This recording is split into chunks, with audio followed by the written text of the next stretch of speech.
인류의 조건, 사이토 다카시 지음. 이 책은 누적 판매 부수 1000만 부 이상을 기록하였으며 18년 만에 전격 복간되었습니다. 시대가 급변하면서 상황이 크게 달라졌습니다. 이전 세대는 다음 세대에게 무엇을 물려주어야 할지 판단하기 어려워졌습니다. 어른들조차 자녀 세대에게 물려주어야 할 것에 관한 판단에 자신감을 잃었습니다.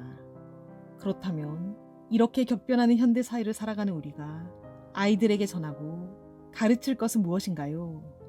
그것은 어떤 사회, 어떤 환경에서도 거뜬히 살아가는 힘입니다. 살아가는 힘이란 쑥달에 이르는 보편적 원리를 반복적 체험을 통해 기술로 만드는 것입니다. 경험이 전혀 없는 낯선 영역의 일이라도 쑥달에 이르는 비결을 찾아내는 힘이 있다면 용기를 갖고 새로운 영역에 도전장을 던질 수 있습니다. 필리는 일본에 온 지 불과 3개월 정도밖에 되지 않았고 그전에는 일본어를 접해본 적도 없는 사람임에도 불구하고 저와 일본어로 대화했습니다. 필리는 TV나 라디오에서 들은 말은 곧바로 노트에 옮겨 적어 반복해서 읽고 외웠습니다. 필리는 레스토랑에서 일을 잘해 제법 많은 급여를 받고 있었습니다.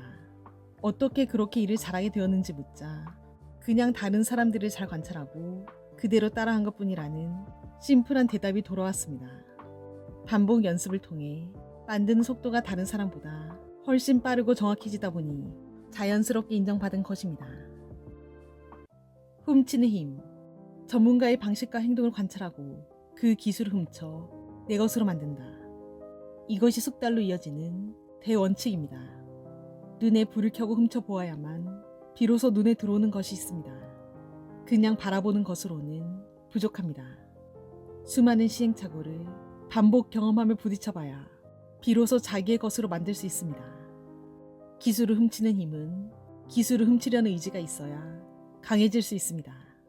단순한 모방과 훔쳐서 내 것으로 만드는 것의 차이가 바로 이 부분입니다. 요약하는 힘의 기본. 실제 업무 회의 등에서는 중요도를 어떻게 배치해야 좋을지 애매한 상황이 비일비재합니다. 80% 이상의 중요도를 차지하고 있는 주제가 일정 수준의 결정에 도달하는 것, 그리고 그 부분에 에너지를 집중하는 것. 이는 당연한 듯 들리지만 실제로는 지켜지지 않는 경우가 상당히 많습니다. 특히 스포츠 분야에서는 80% 이상의 비중을 차지하는 기술을 연마하는 데 에너지를 투입하는 것이 빠른 숙달의 기본입니다. 제1리그 프로축구팀을 우승으로 이끈 비결을 묻는 기자들의 질문에 코치는 반복 연습을 통해 기본기를 철저히 다지는 것이라고 답했습니다. 적당히 분배하는 것이 아니라 가장 중요한 기술에만 집중하는 철저한 태도야말로 형식과 기술을 동시에 얻을 수 있는 해답입니다.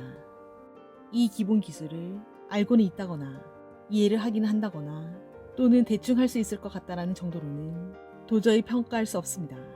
오로지 언제든지 확실하게 재현할 수 있다는 자세만이 진정한 의미에서의 기술입니다.